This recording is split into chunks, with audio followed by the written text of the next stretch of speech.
Hold your ass. It's going to be a wild ride. If the British Empire and its Commonwealth last for 1,000 years, men will still say this was their finest hour.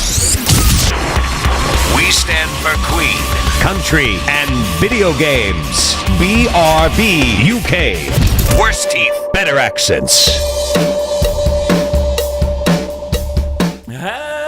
Hello, and indeed ahoy hoy, ladies and gentlemen, and welcome back to BRB UK. Normal service has resumed in BRB Towers for this week.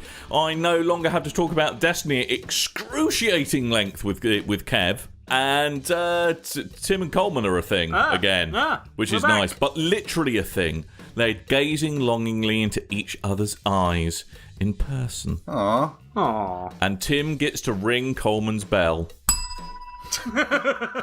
Nice. The bell goes where I go. Good timing. That might be a bit too close to the mic. That made that joke work even better.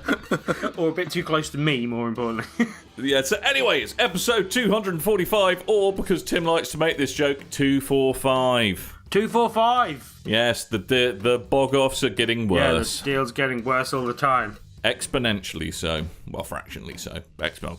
Is it like an inverse exponent? Never mind. I'm baffling you with maths, Tim. How are you, sir? I am quite fine and dandy, sir. Yourself? I am fine and Timmy, because I can't be dandy, because then I'd be a Dan within a Dan, and Inception noise would happen. Yeah, Danception.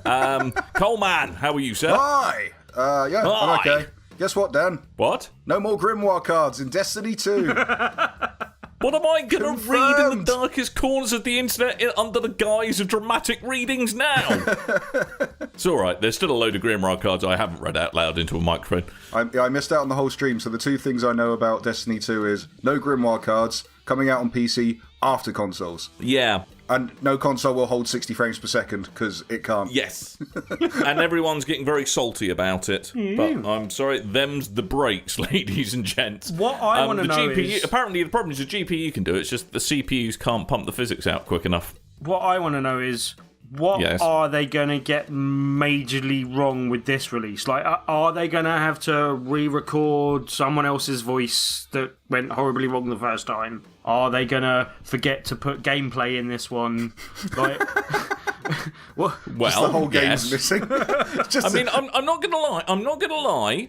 I'm a little less optimistic coming out of the Destiny 2 reveal than I was going into it. That's not good. I mean, I watched some gameplay the other day because it seemed like a million different outlets had special privileges to go play some of the game, do a little... Yeah, thanks for the invite, Bungie. Yeah. Nice that. And then they've all been putting their footage out. So I watched a couple of people playing around with it, and yeah, it's Destiny. I'm happy with that. Yeah, it's Destiny. It's a Destiny I'll tell you that game. Much. Yeah, with weird tweaking of weapon systems and all that stuff. But if you want to hear about that in depth, you can just listen to last week's episode. Jesus Christ, was that in depth? Yeah.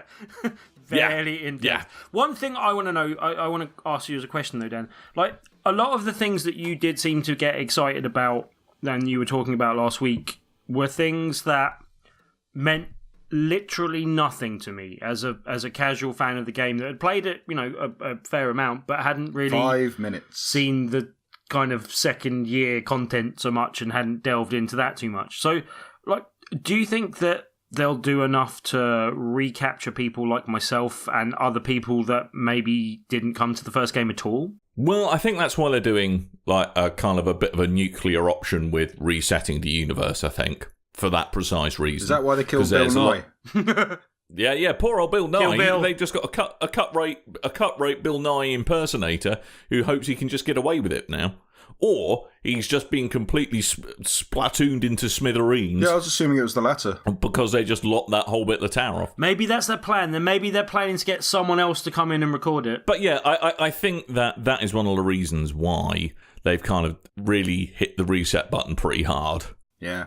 But that's all old news. Let's do new news. Oh, new news. Let's do new news. New news. And continuing the theme of this year, guess what? What? Something else has been delayed. Aww. This time it's Red Dead Redemption 2. A Rockstar game gets delayed. That's not really a surprise. Yeah, I know. That's not even news. It's not really news, to be fair. But at least they did make up for it by showing some rather pretty screenshots along with the bit of terrible news that made Rockstar fans cry into their sou'westers. I'm never sure if that's a good idea. It's like hey, you're not getting the game yet, and look at what you're not getting. Like, maybe... Let's see what you could have won. Yeah, exactly. Like, I don't know if that makes things better or worse. It could have been worse. They could have just put a picture of Woody from Toy Story, in all fairness.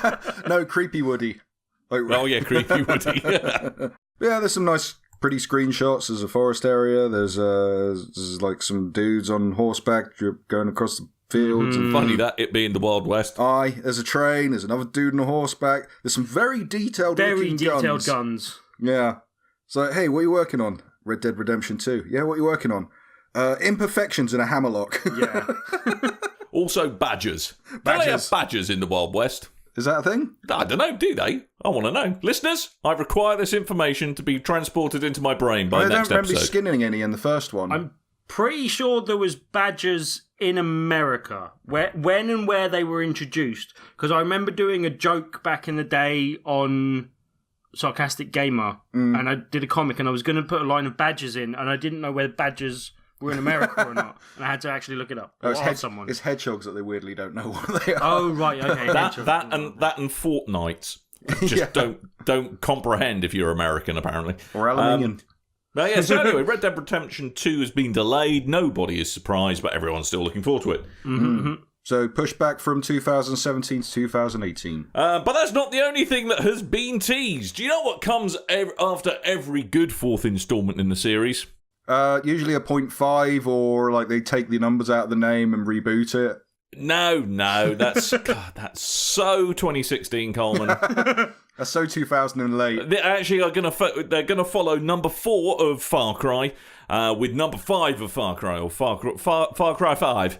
I think you'll find, actually, they followed number 4 of Far Cry and introduced Far Cry Primal.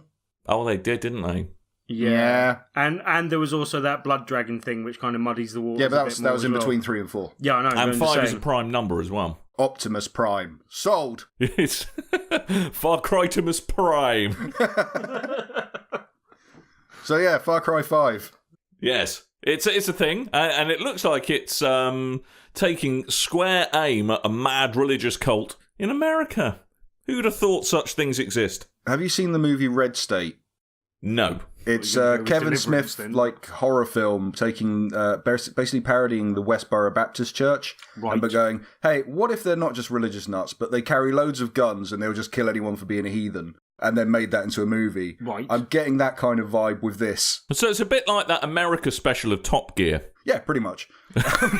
What it actually reminded me of was, the church in Kingsman. Good film. You should go and see it. That is my unbiased opinion. Exactly. But yeah, that's the kind of thing that sprang to mind. But there was heavy rumours that it was in Montana. I think we discussed that a couple of weeks ago, basically. But it seems odd, because Far Cry, to me, always means island type setting or tropical type setting. America, in all fairness, is just a really big island. It's a pretty damn big island. Yeah. Still an island. It takes away from so remember a little while ago, about 3-4 weeks ago, there was the tease sent out from Ubisoft, and it was the tropical island from the third game setting, and saying something like the island we never truly left, which makes me think we're getting a Far Cry 5 and possibly a port to PS4 and Xbox One of Far Cry 3, that might which be would make sense as to why they were doing that. Far Cry stuff, though, you guys, did you see the teasers at all? Yes. They're very, some are subtle and some are a bit out there. It was the church bells ringing, and as it sort of goes past, there's a guy just smashing someone's head against the church bell. That was brilliant. Well, let's face it, being a bell ringer for all those years would probably drive you slightly loopy, wouldn't it? Yeah, there's definitely, it was a kind of, a serene kind of scene with a kind of sinister kind of undercurrent to them all kind of thing. But yeah, there's a bit of controversy already kind of rearing its head in both directions about this, basically, without wanting to go too deep into that. But do the religious fundamentalists in America not like having fingers pointed at them? I think there's a lot of just people in America going, oh God, I saw a few people taking exception to it and thinking that this was people making a criticism of white America, basically. You elect one tango man to the office of the president, and this is what you get. I think it's pretty cool. I mean, so the art they released today as well. That was yesterday. Sorry. And they've kind of done the Last Supper, and it's all the religious nuts and a dog with face paint on for some reason. Looking at that, it is a kind of real fear in the world of religious nut jobs that the militia type weapons stockpiling and all this kind of stuff. It is a very real threat. It is a very real fear. So I think it's a pretty cool thing to go for. But yeah, there was a lot of outcry over a family of white antagonists. I bet we're going to have a black protagonist. And yeah, that was a big thing that I heard about today. It's all okay. Do you know why? Why? Because they've protected their Second Amendment rights. Well, look, I do think that this actually gives quite good scope for a character that everyone kind of latched onto. Like, as in, what was the guy in Far Cry? Was it 4? I think basically the Vaz. Yeah.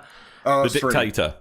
Oh, the dictator was. Oh no, I was actually thinking 3. Yeah, but both those sort of characters, the kind of unhinged kind of madman with a definite kind of an aim behind them and something that's driving them, but something that's a bit unhinged about their kind of approach type thing. Yeah. And I think that is the type of character that people have latched onto in those previous games, and I think that is something that they could easily develop as an interesting angle and with a similar character for this type of game, basically, or this type of setting. Well, I hope it doesn't do it in too much of a kind of the holding a looking glass up to the kind of Americana.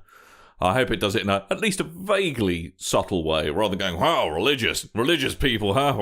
Oh, religious people and guns. Well, what's that about? That's what I'm hoping it doesn't do lowest common denominator on. I like the idea of it more being the Baker. Is it the Bakers from Resident Evil 7? Right. But without jump scares, and I'm just armed to the teeth. Then I'm fine. That's the game I want. That's Far Cry 5 for me. And moose, lots of moose. Good, lots of moose. Yeah. Moose? Meese. Moose is his. I want a horde of mooses that I can train. I don't think horde's the right kind of collective noun. A moose I've got of moose. A pomple-moose of moose, please. A pomple-moose of meese. Yeah, that is the collective noun I'm going for. We have to move on. Yes, we do. Getting very silly. Talking of French things, it's Mario and Rabbids. What is this thing? I still don't get why this is a thing. Yeah, no one does. Don't worry. It's not been confirmed officially. I thought I was just being an old grumpy bugger, but it's still not confirmed. This was originally leaked in January, then leaked again every now and then. I fall apart, and I need you more than now. And so then yesterday we got the full promotional image, so it looks like the pack shot of the game, and it shows Mario, Yoshi, Luigi all wielding guns of some kind, while the Rabbids are dressed as, I believe, Luigi and Peach, while Peach is doing a selfie. What there's two things that really disturbed me about this image. One is just how angry Yoshi looks. Yeah, while he's wielding like a laser bazooka. Yeah, and he is really killing something he really, really hates. Like in the Luigi death stare kind of era of thing. And yeah, like that does not look good. But then also the Peach, the Peach, the rabbit that's dressed as Peach. It's disturbing. I think it took me a while to work out. I think it may just be because they're taking a selfie of themselves that disturbed me quite so much. As opposed to taking a selfie of somebody else, Tim. Well, exactly, but generally... I thought you were going to say, I've just realised why it disturbs me. I'm getting slightly aroused by this picture. I like the idea of a rabbit in a wig. I can definitely categorically rule that out. I'm fairly sure. But yeah, I don't seem to be the only one that image is definitely disturbing for some reason. And there's something... I've always found the Rabbids a bit disturbing, to be fair. I quite like them. I quite like Rabbids. Bloody millennials. Jesus. We just need a cross. Well, this may be the wrong crossover. We need a crossover between. That's a cross-dresser, between... Tim, is what you're No, we're not going there. Rabbids and minions. Rabbids and minions. That seems to make way more sense. Right. And they're two kind of things that could really go up against each other and kind of really and hopefully fight. Annihilate each other in the process. Yeah, one of them must die. French and Italians, though, isn't it? Oh yeah. Well, can't get along them lot. But yeah, it's less entertaining the image. Like, the image was like, oh yeah, okay, that's actual evidence to this game now. That's a thing. Plus, there was a listing in Brazil's rating boards, I think, that kind of confirmed the game. And then the more fun out of this has been all the stuff going along on Twitter. Just outrage of this one image. Like, one of my favourites was a picture of the image and then someone editing the Wikipedia page on reasons of why France had been to war. So, there you go. Like, this does disturb me in some way. I can't quite understand why this would, like, actually annoy people. Like, if it's a Mario game you don't care about, don't play it. There's plenty of Mario games. I've never got people getting angry at, like, remakes and sequels that aren't called for, and then things like this as well. So you're not forced to buy it. Yeah, no one forced you to buy it or play it. And by buying this, this game existing does not kill original games in the series, so don't worry. Well, yeah, that's one I mean, to be fair, the more disturbing thing about that Rabid Peach selfie crossover badness is that it kind of looks like they're actually just taking a photo to check that the condom full of coke is sufficiently hidden up their arse. That's the kind of... As I said, there's definitely something wrong with that, but yeah. There is something going up the wrong way up a one-way street in that, for that Rabid thing. But that's why they make that noise. They're all smuggling. That's why they've all gone white. That's why they've all gone white as well. So, but surely that's not mewling, that's rabbidding. Is that what our new term for it's going to be? Rabbidding it across state lines. But yeah, I mean, if there was one like general thing, like, and it's the Mario thing that seems to be upsetting people more. No one cares. Mario looks angry. Well, no one cares about Mario being in a Rabbids game. I haven't seen anyone complaining about that side of things. But like, if there was one, like, set of characters and universe that went everywhere and did everything and had loads of different games and you can pick and choose which ones you pick up, it's definitely Mario. Yeah. So, just don't buy it if it bothers you. I just don't get why he's wielding a gun. Like, he's a weapon, essentially. He picks up a fire flower. He's doing a bit of a Mega Man rip-off, isn't he? Footballs from his hands. Like, why does he need a Mega Buster? Because he hasn't got his white shirt and his red dungarees on. That's why I can't. There might be no flowers around, and that might hurt for all we know. Okay. Could be painful. Yeah. Oh, don't say that. That's going to bring like a whole new level to those games. Someone throwing a fireball, he's screaming internally. Mamma mia! Oh no! I smell the bacon. It's a spicy fireball. It's a spicy fireball.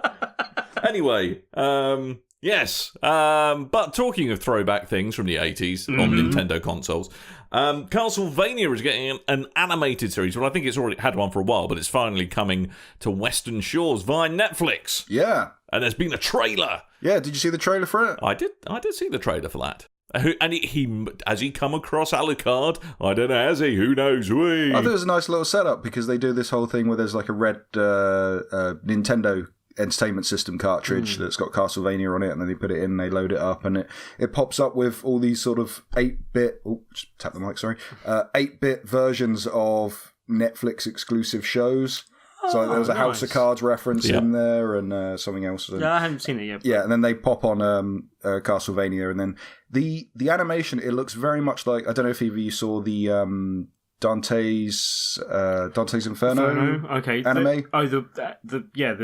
They did it was just a one-off, wasn't it? Yeah, it was like an animated movie, but this one's more of a series. But it looks very similar to that one. I am less familiar with the Castlevania universe generally. It's not a game I've ever invested a heavy amount of time in, basically. I know the lore of the first 3 games. Right.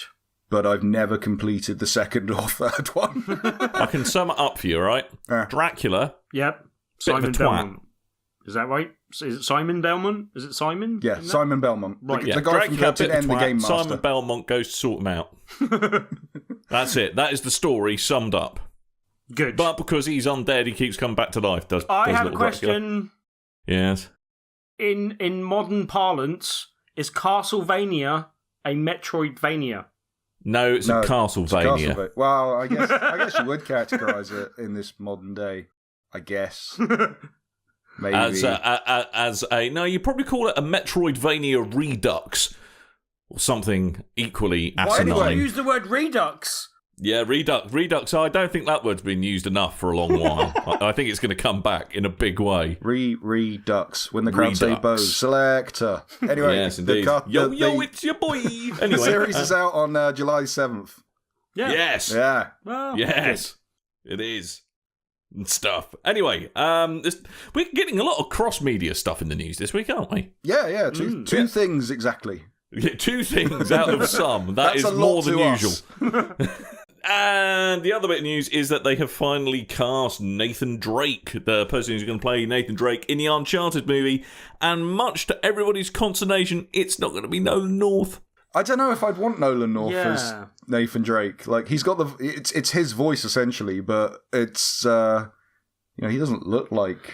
5 to 10 years ago, I think it would have been okay. Well, I wanted Nathan Fillion about 10 years ago. Well, yeah. Yeah. Either Nathans would have been fine. I wanted Nathan Fillion about 20 pies ago. But I had an idea for another person. I can never remember the actor's name, but there you go. Mark Wahlberg. But yes, go on then, Dan. Who is the actual person? Mark Wahlberg was cast. I know. We spoke about this the other night. He was cast for the original one, the Seth Rogen directed one. Oh, I'm so Do you know glad who that it didn't is? happen. Yeah, who is it then? It's Tom Holland. Spider-Man. Spider-Man. He's 20 years old and he looks like he's 12 and he's Spider-Man and he's English. That's what we know about Tom Holland. Kind of good. Yeah. Therein, our knowledge runs out. I think it's a kind of good pick for a young Nathan Drake, though. Yeah, I think the idea is they're meant to be expanding on. So in Uncharted 3, there's the whole part where where it does the flashback and you're introduced to Sully as a younger black slick-haired back Sully. And the idea is that this is going to go from that scene and expand on his youth. Which is a cool way to start because there's so many elements to Uncharted as a story that it's probably a bit too much for a movie and you'd have to water a lot of it down. But also, how do you go into an Uncharted movie and not go, this is Indiana Jones. This is Indiana Jones and you're going to love it. But then, they did do a young Indiana Jones series, but then it's going to be a little bit different because it's more modern day and that was more in the past kind of thing. I mean, whereas I also think it's a smart move because they don't want to have to be too slavish to and I use this term very loosely, the canon of the Uncharted story. At least if they start off right at the beginning of Nathan Drake's story, they can kind of go with whatever direction they want in it and not be hamstrung by kind of what the narrative in the game's up to this point. They've definitely got less baggage of expectations, basically, because what would they have done if they were doing the one? Do they just retell the story that we already know in a short space of time, or? But then the cool thing as well, if depending on what the success would be for the first film, like this kid's Spider-Man now, and he's Spider-Man locked into the Marvel Cinematic Universe, not something Sony can just go reboot. So he'll be juggling if Uncharted does do well, then he'll be juggling 2 franchise type movies, and then. How long does it take to make one of these movies? Yeah. He could be in the role so long that we could have like Nathan Drake in 20 years' time. But then, I mean, I do think that this is it's an area of cinema that obviously people have an attraction for with Indiana Jones, with the Tomb Raider movies as well, basically, and like that, and even like to a lesser extent stuff like National Treasure and stuff like that, where this fits within a kind of an established kind of thing that draws people to the cinema, basically, and I can see this being, something that could be a long-term success, basically. So setting up with a young person and giving you all those years to go into is probably not a bad thing. Yeah. Yeah, if the movie's good. Well, yeah, that's always enough.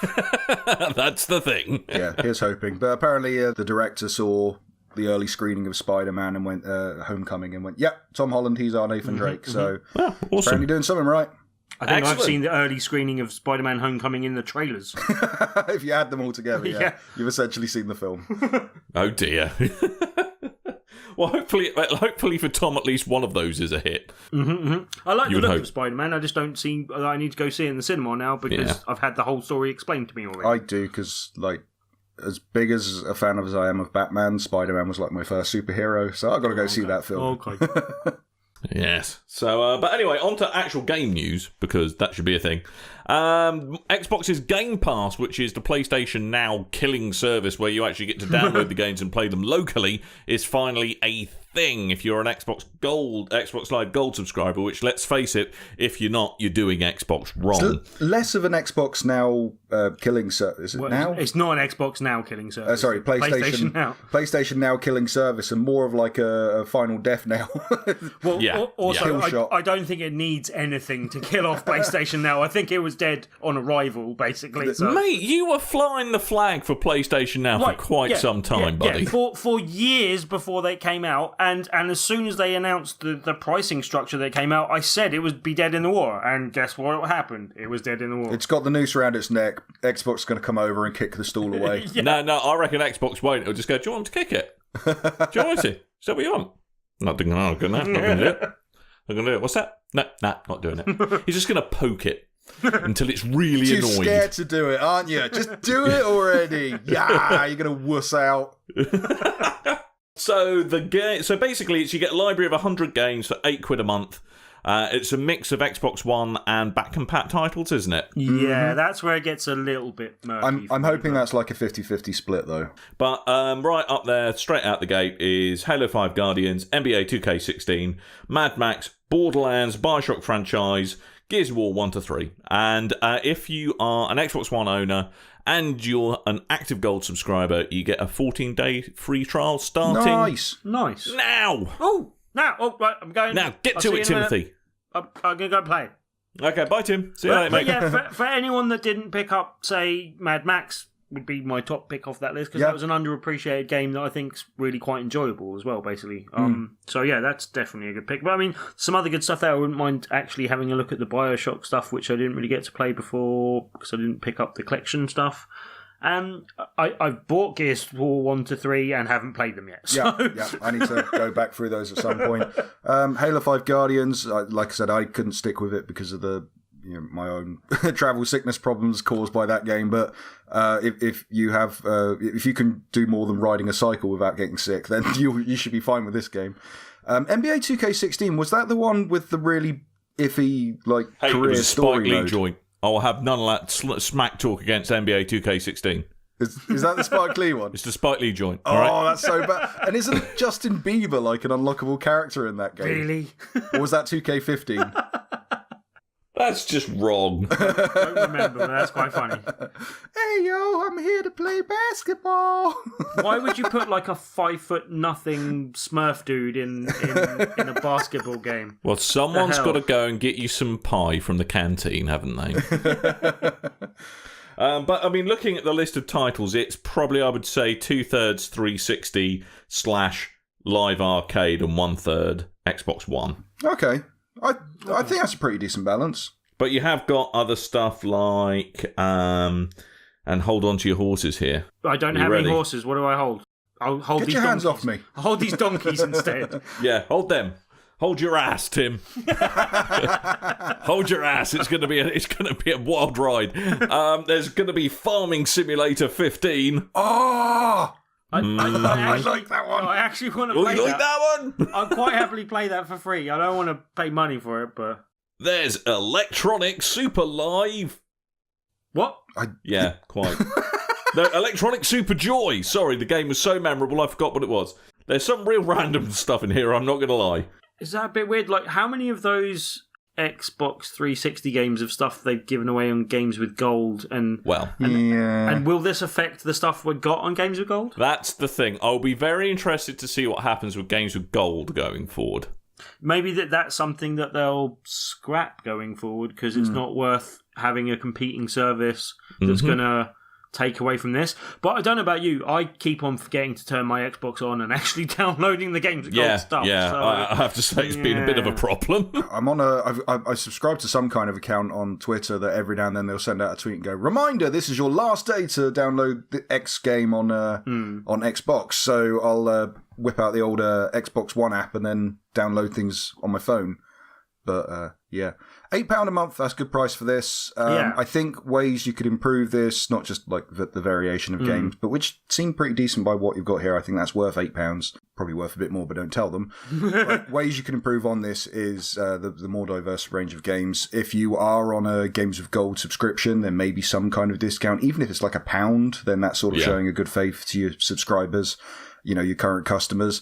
And then an interesting thing would be to see games, even if it's just small arcade games or something launch on this. Yeah, and much like something that's PlayStation exclusive tends to to do. it. Yeah, kind of like thing, when PlayStation launched Rocket League on PlayStation Plus. Yeah. That would be interesting. But yeah, I like the look of it. Yeah. Well, we'll see how it goes. See how it performs. I will be interested to see what happens to offerings like Xbox Live Gold, Games with Gold. Because, they could kind of undercut themselves quite badly. Because there's a couple of good games in there, don't get me wrong, but I wouldn't say it's a stellar list through and through. For £8, I could quite happily burn through Mad Max in the month. But I actually, But you could probably buy Mad Max for about £8 on the sale anyway.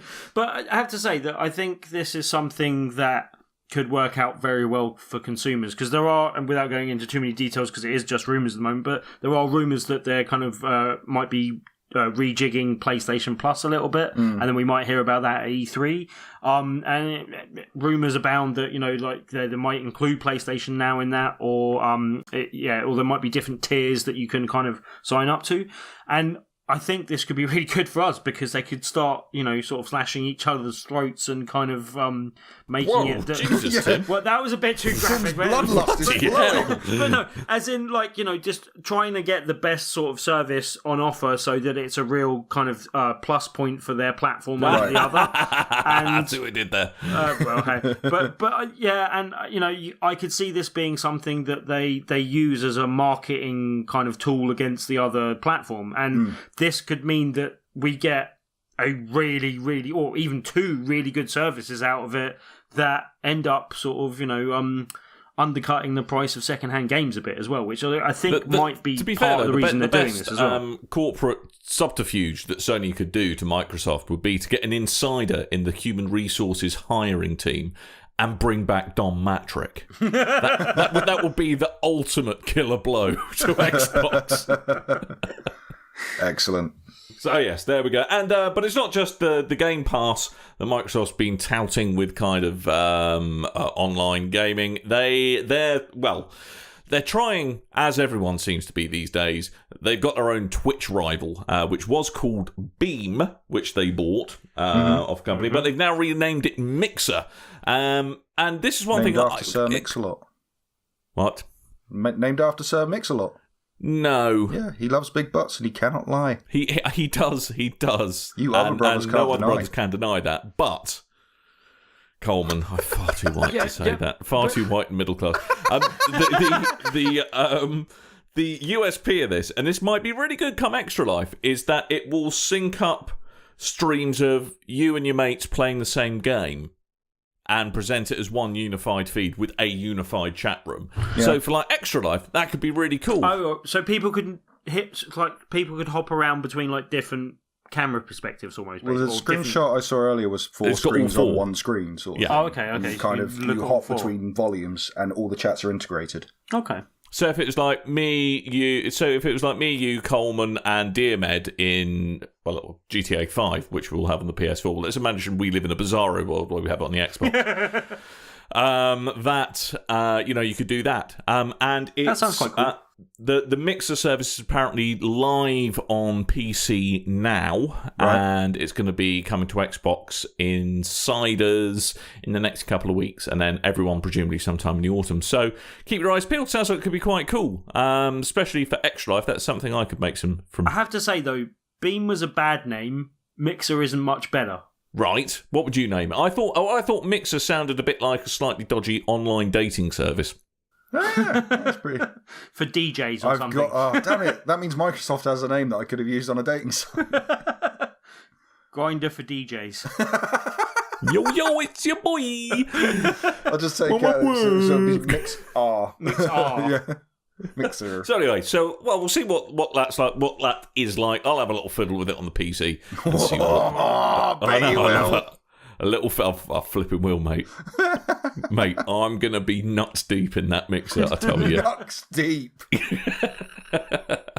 Anywho, Do that, you'll cut your hand on your heatsink again. I will. Oh, that was vicious. Heat sinks don't get my. I sort of have PTSD about that. I had a bit of a meltdown trying to open a tin of tuna the other day. Just the sight of sharp metal just.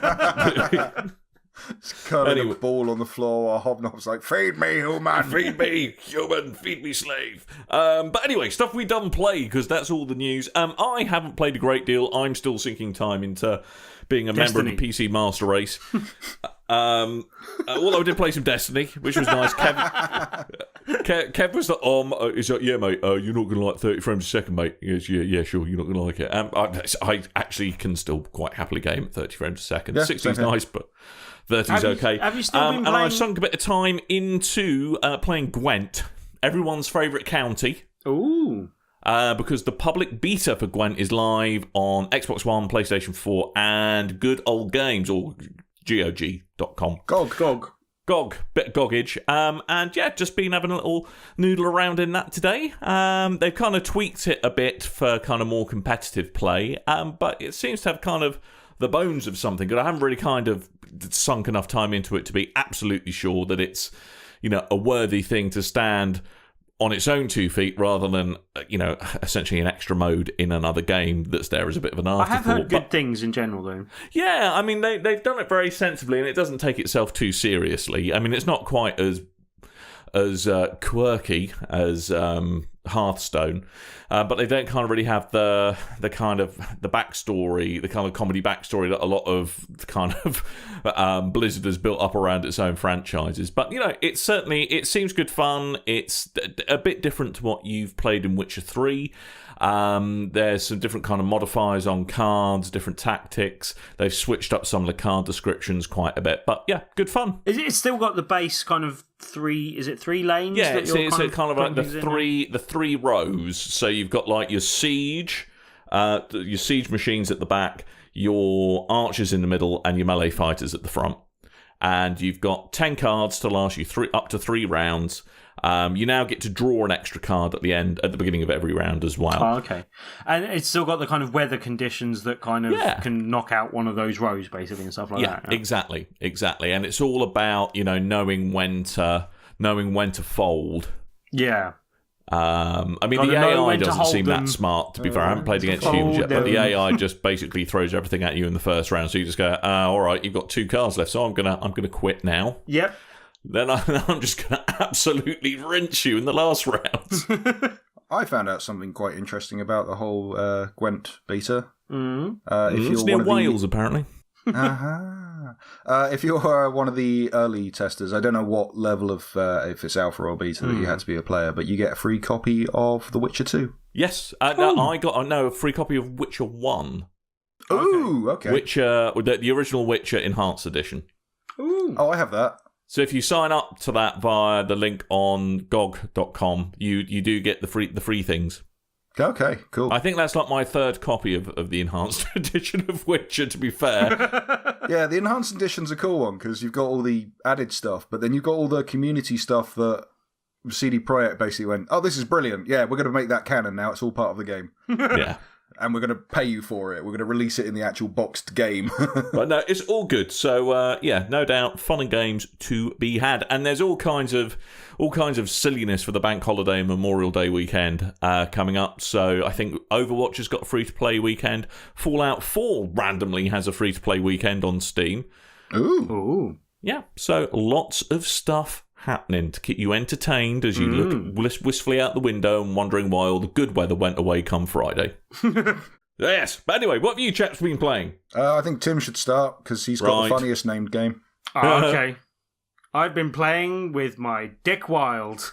Really, Tim? Well, But yeah, this is something I got to play in preview a bit ago. I actually saw this at Rezzed and chatted to the developers there, and hopefully I think we'll have one of them on for an interview at some point in the future. So what kind of game is it, Timothy? But yeah, this is, part of the reason I was so interested to pick this up is the fact that it actually works with the aim controller as well. And they've kind of... It came out on the same day that the aim controller was released, and so it's one of the only other games apart from Farpoint, which I spoke about last week, that is released with game. And one point that I'll just kind of dial back into a bit of what I was saying about Farpoint last week that also is relevant to this is that I actually it encouraged me to move my PlayStation camera from below my TV to above my TV.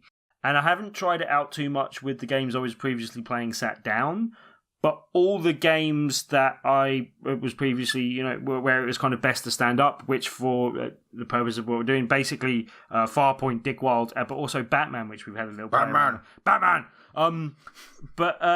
All of those play so much better. The kind of calibration and the like in Batman, I always liked the game, but there was occasionally you'd get this little like vibration to what you were doing, and it was really a bit disconcerting and kind of off-putting.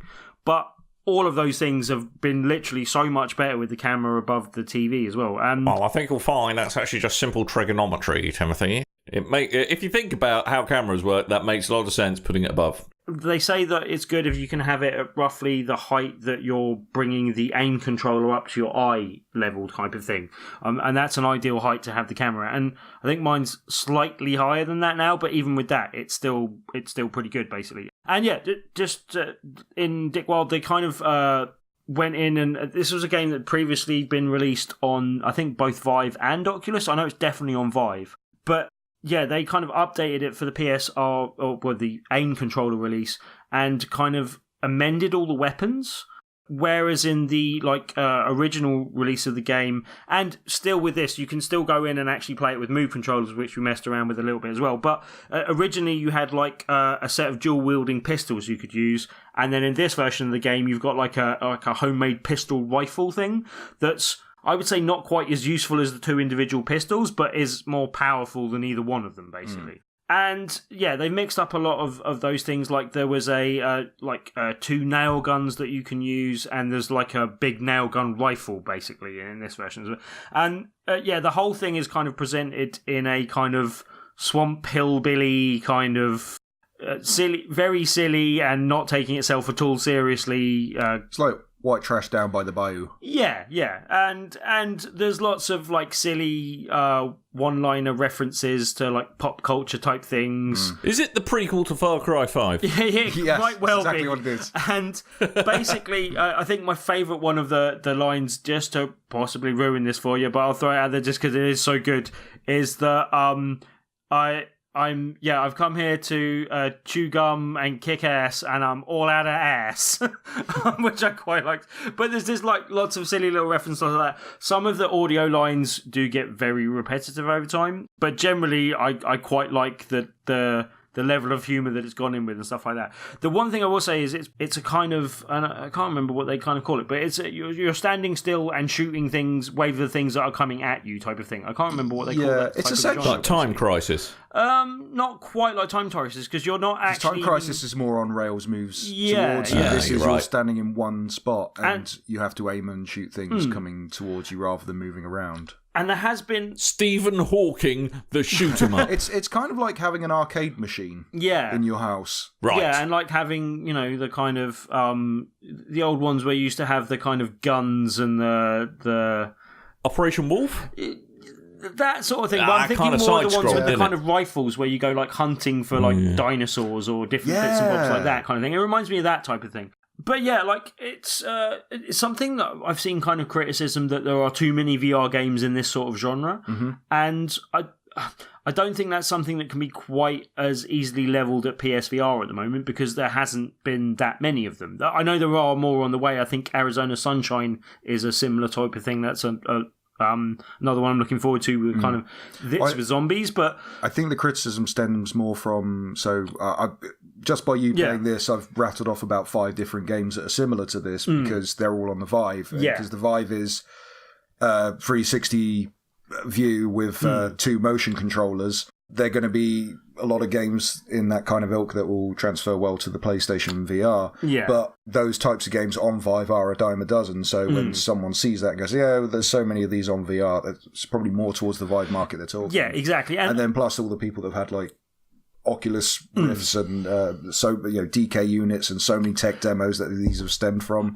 I mean, do you think consumers are becoming a bit burnt out on VR now? I don't think so. Say. I think there are certain genres that are easier to develop and in the time frames that we've seen so far, basically. So I think some of the the bigger experiences and other things are things that we'll see a bit further down the line than where we are now, and it just so happens that we're getting a glut of those type of games because they're the type of games that are easy to develop in the time period we've had so far, basically. Right. But even that said, as I said, I don't think it's as a crowded market on the PSVR.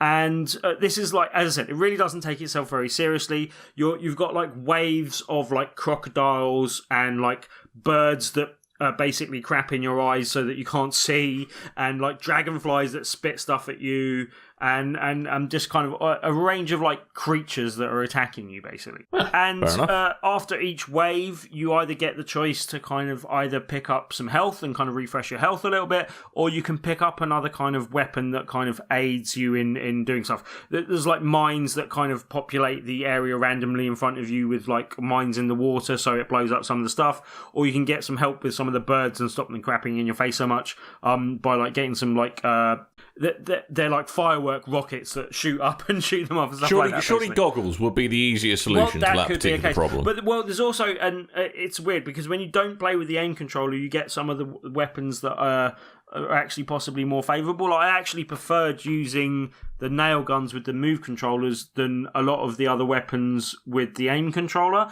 just because you can have both of them have got alternate fire modes, but it means you can have one in one fire mode and one in the other, and you can't do that when you've got the rifle. You just have to switch between fire modes, and it's such a quick fire game that I don't think it lends itself well to rapidly switching between fire modes, basically.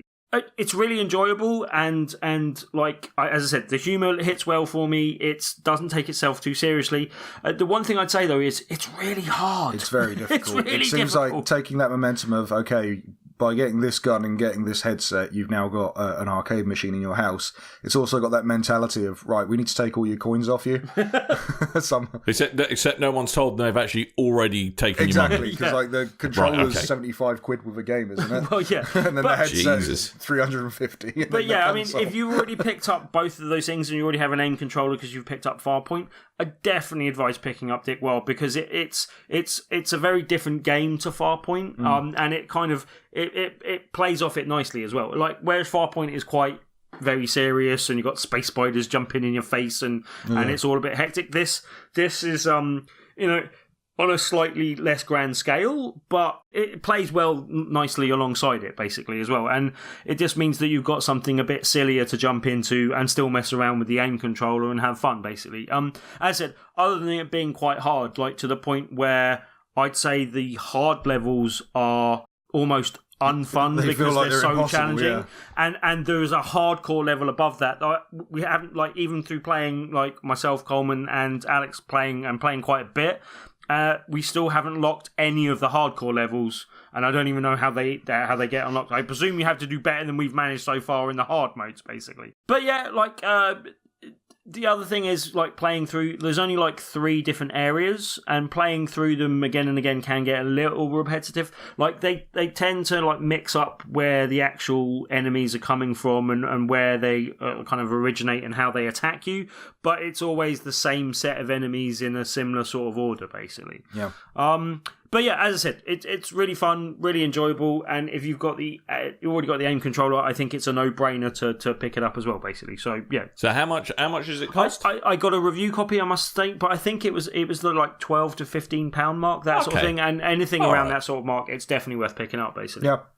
Fair enough. But that's not the only thing you two have played, you lucky devils. Yep. You've got. I understand you've been playing the fighter game with, and I quote some random internet source, the best teeth in a fighting game they've ever spotted seen. that today as well. That's a really odd thing to say. Yeah, I mean, like, so I'm playing Injustice 2 for review. Hey! Got this last week, a couple of days before release, which was interesting because I got to play sort of the one that would disconnect online and be a bit buggy and a bit weird, and then 2 days later the patch came out. I was like, okay, it's all good now. I'm liking this game. Oh, fine.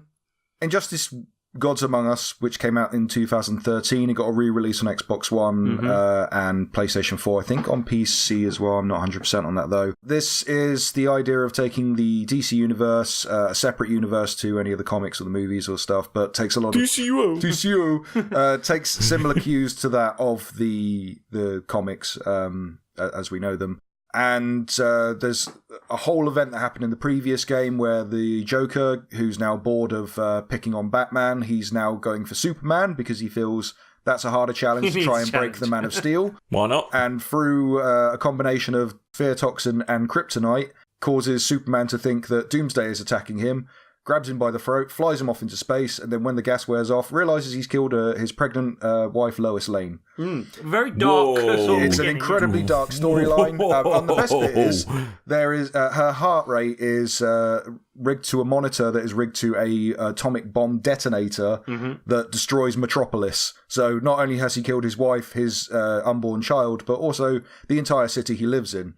So that's kind of how dark this storyline starts out. Now, Joker, I don't know if you're listening, but, you know, from one man to another, all right? Bit of a dick move. Yeah. Okay. Well, Just saying. Superman gets his own back. Like, this is all at the start of the previous game. Like, Superman tracks him down and basically punches his heart through the back of his chest. So reasonable. Yeah, it seemed pretty reasonable at the time. But because of that, Superman has taken a life, and then it ends up he kind of becomes like this supreme overlord of Earth, making sure that there are no wars between countries and there is no crime because the Justice League of America are essentially a world police now, and they kill any threat that comes in from another galaxy or another planet. So, sorry, I have to say, I really like the idea of Superman being like captain of Team America. Team America World Police.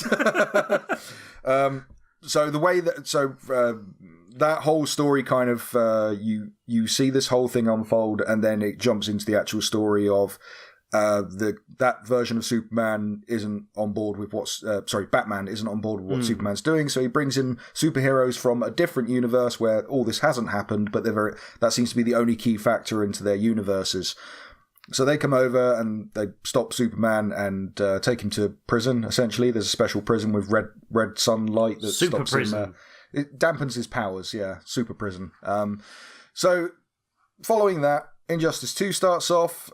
This time, Superman's in prison. Batman, who the world knows Bruce Wayne is Batman, is kind of leading the charge on rebuilding Metropolis, rebuilding Gotham, trying to get things back to normal.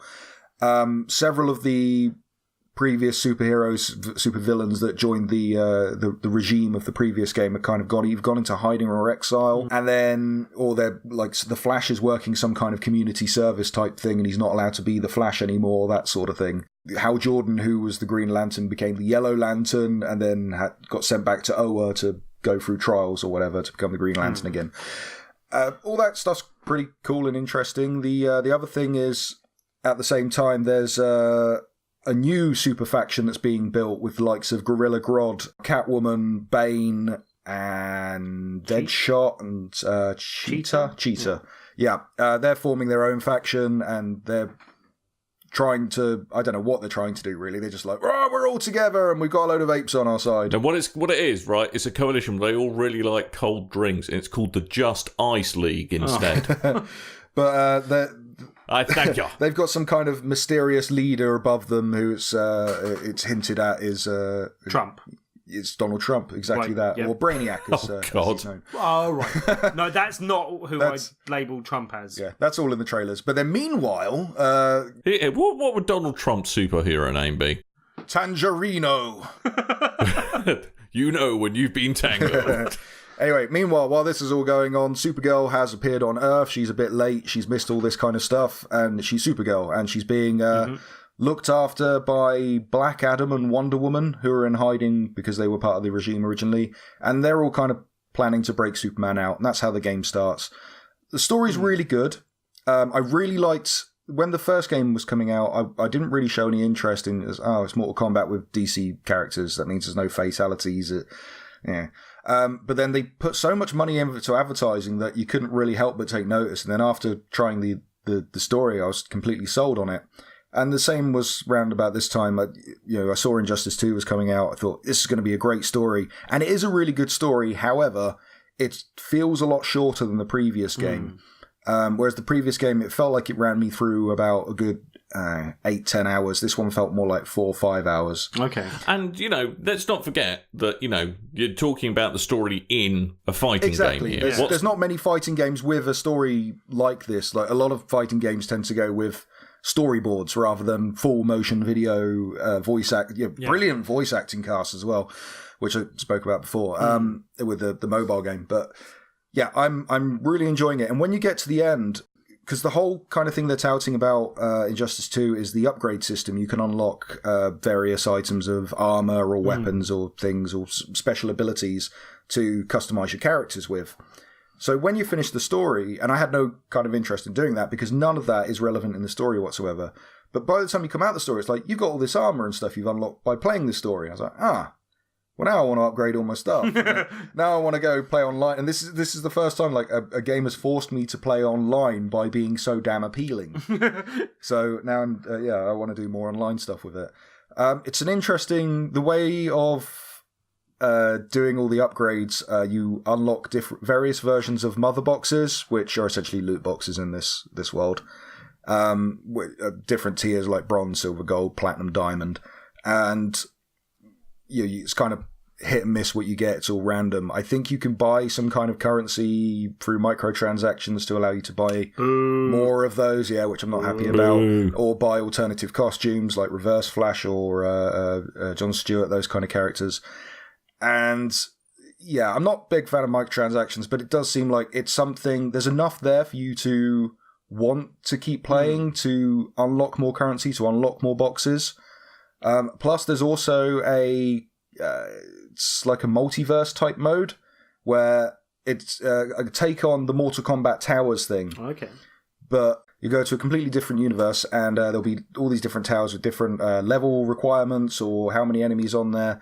And then you'll go fight those to unlock more stuff, and you can get different shaders and things through doing this as well. So there's different ways of unlocking things, and there's enough for you. If you're not a multiplayer fan, there's enough for you to do single player, I think. The only thing I found I've played less of it than you and haven't really played through the story mode, but it worries me slightly that there's a bit less story, because that's one of the things that I thought was a real key selling point of the previous. I think that's so they can sell more comics, which are good comics, by the way. But for me, the thing that worried me to a slightly greater degree is the story mode and following the cast of characters that they put in this, having followed on from the previous story, seems to have limited like some of the characters that I would have expected to appear again this time around, basically. Yeah, I'm pretty sure certain characters that are missing this time will be DLC. Like Lex Luthor seems like Lex Luthor's killed off in the first game. Yeah, but there's a few characters that were killed off in the first game. I think you could say he is an ex-Luthor. But considering... considering that there's a crossover between universes, there could have been a very easy excuse to just drop in... Bring more people in, which they kind of explain at the start, because Green Arrow gets killed off in the previous game. Yeah. Or not even in the previous game, it's in the comics. You don't even... It's off screen, you don't even see it. So just like Green Arrow's dead, but in the comics they reveal that he's left Black Canary, his wife, pregnant and deceased now. So she's left to raise their child on her own. So off again before the game starts, Dr. Fate goes to an alternative universe where Oliver Queen is alone, and I assume Black Canary died in that universe, so he takes her to this lonely. So takes him to this universe, so they have a Green Arrow again. So whoa, one sec here. Now, you guys, Coleman, you're a massive fan of the DC universe, yeah? I'm more of a Marvel fan, but yeah, I know a lot about DC. But would you say this game is still worth it for people who aren't hardcore fans or followers and know all the ins and outs of the DC universe? I'd say totally, but go play the first game first for the story because, I think it's a better story than the second game. The characters are more enjoying. There's a bigger roster as well. Plus, where they ported it to the Xbox One and the PS4, there's like an all-inclusive pack that has all the DLC in it. And it was on PS Plus, so you might have played it already. Yeah, I've certainly got it in my library. Yeah, I picked it up before it was on PS Plus, but I picked it up they were doing some kind of superhero game sale. So it was about £8, and I went, well, this is the game I really wanted to play, but I was waiting for all the DLC. Yeah. £8, I'm quite happy to spend that, and I'm not salty that it appeared on Plus because I had so much fun before that even came out. But I have to say that's kind of influenced me staying my hand on this one. It has helped that I've got to play your copy, and that's been that's good. And I really did enjoy the bit I played. I have to add that as a proviso, but I am tempted to just now hold out until the full Game of the Year type of edition comes out with all the DLC, with half the characters that I care about. Like, they're chucking Sub-Zero in there, which I find quite interesting just because Batman versus Sub-Zero again is going to be quite interesting. The first pack's Red Hood, Sub-Zero and Starfire, and then I was looking at the silhouettes of the characters in the background. I can definitely see Black Manta, because you could always tell who Black Manta is. He's got a massive head. And I'm pretty sure they're doing 2 Mortal Kombat characters, because it looked like the outline of Raiden in there. Okay, that would make sense. Raiden or Raiden? Raiden, who knows? Yeah. But, yeah, I mean, and I have to say, like, some of the actual character, like, facial animations and stuff like that, and they're just general stuff is fantastic. It looks really, really good in that regard. And some of especially the big special moves and knocking people through the end of the scenery and the kind of stuff that it does there, the big kind of special things look fantastic. Don't take themselves too seriously and really do add a nice dimension to the game as well. The super moves are kind of the fatalities of this game, but they're not fatalities, but they do look so cool. There's things like you, if you're Batman, you strap someone to essentially, is it a photon extraction, the weather balloon type thing? Yeah. And they go flying into the air, then the Batwing grabs the balloon, much like in 1989's Batman movie, flies into the sky, does the bat symbol thing against the moon, and then as it's flying down, it's hurtling behind the person, falling to the earth while they're firing targets them and bullets and rockets at them. So that kind of stuff is brilliant. I'd say if you've played the first one, well worth getting. If you haven't, possibly go grab that first one first, because the story is worth doing.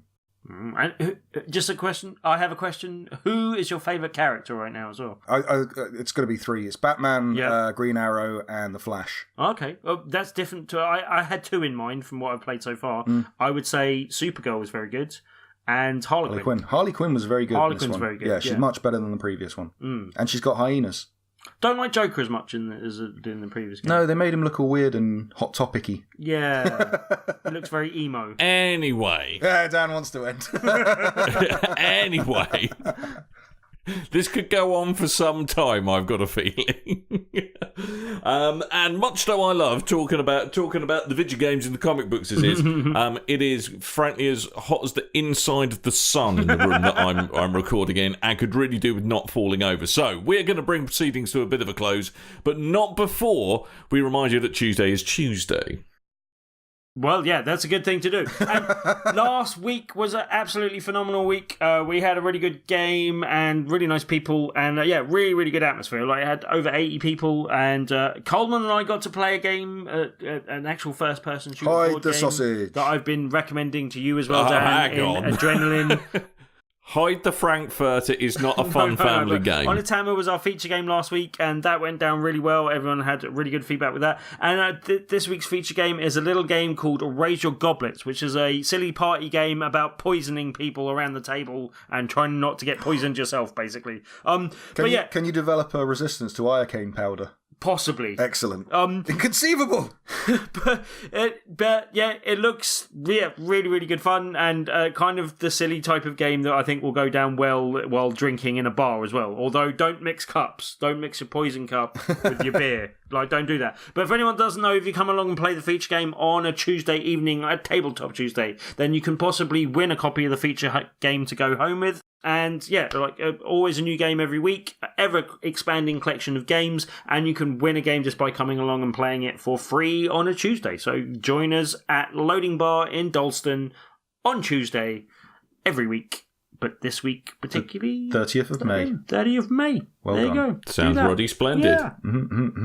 Indeed. So, anyway, that is all the fun things that are happening.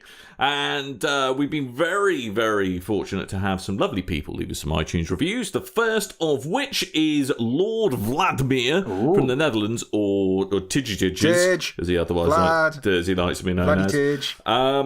Tidge Vlad. Vlad Tidge. I like Vlad Tidge. Vlad Tidge. Like Vlad Tidge Vlad point. Tidge.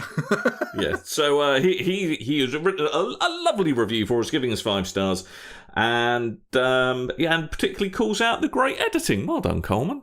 You do a good job on that, though, so that's fine. Yeah, I mean, this review was from April 24th, but because it was from the Netherlands, it did not pick up on my scan whatsoever.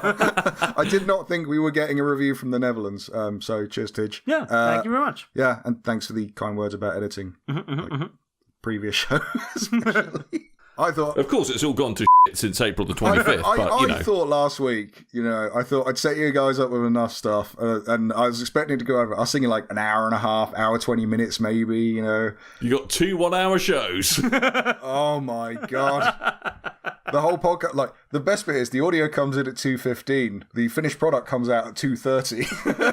How's that work? Because you guys talk over each other so much that I have to separate it out. Nice. Yeah. I particularly like, just before Dan starts his show, he goes, "This is going to be the quickest show ever," because Tim's not on it. Yeah, innit? And then you ran over by like an hour.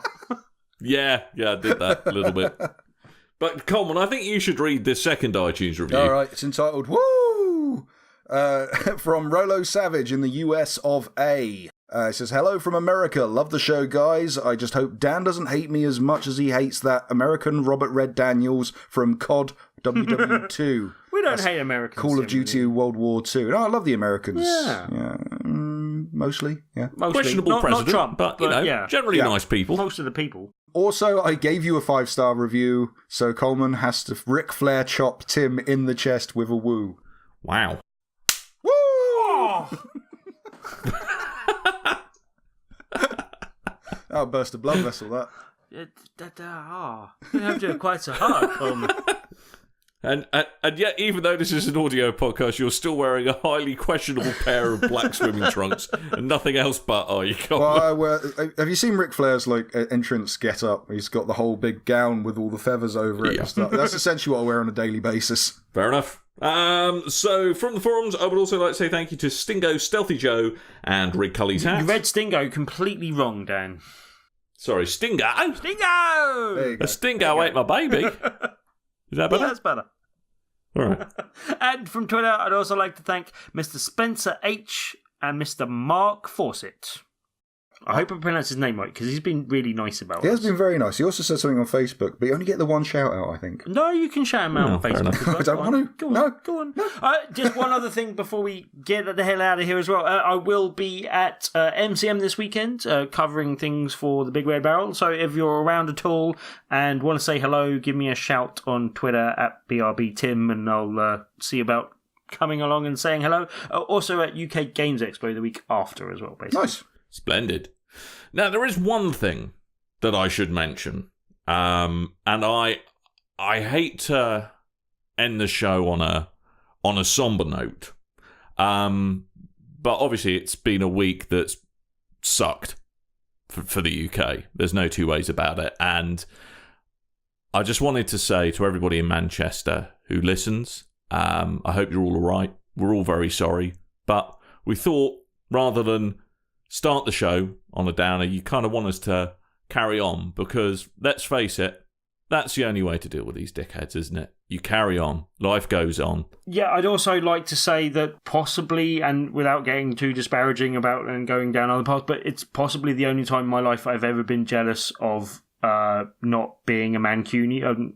And I know it was a terrible thing beforehand, but the attitude and the togetherness and some of the things that have come out of this have made me jealous of what it is to be a Mancunian and what that represents. Like some of the stuff, I don't know if you saw the guy that was talking and about his visit to the blood bank. That was one thing in particular that I thought was stunning. Also, the singing of "Don't Look Back in Anger" after a minute's silence as well. That kind of spontaneously happened at one point as well. And exactly. And remember, these these arseholes, all they want to do is drive people apart, and the only way to respond is by making it bring you closer together. So, Manchester, we salute you, every single one of you.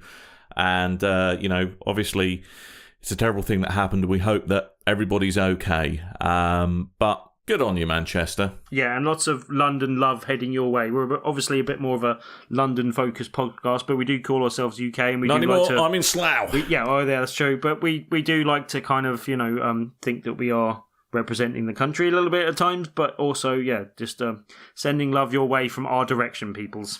I even went north of Watford once. Well done, you. I know. Love each other, and then by doing that, you will eventually weed out the hate. And on that note, I think we need to hug this out and get out of here. So I've been Dan. I might have been Tim. Who are you, Coleman? Maybe. I've been Coleman. I was waiting for it to say something dumb at the end. So until next time, ladies and gents, thank you ever so much for listening, and we'll speak to you next week, and toodle bye.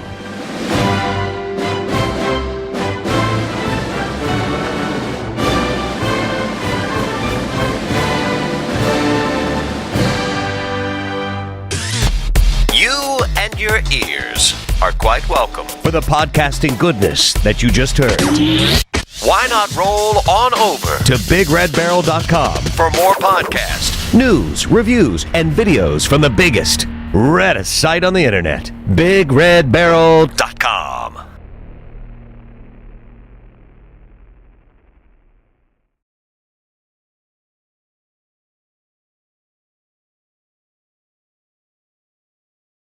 Indeed, so Red Dead... Good. And cut Off that to a out. cracking start, my friend. Yeah, exactly.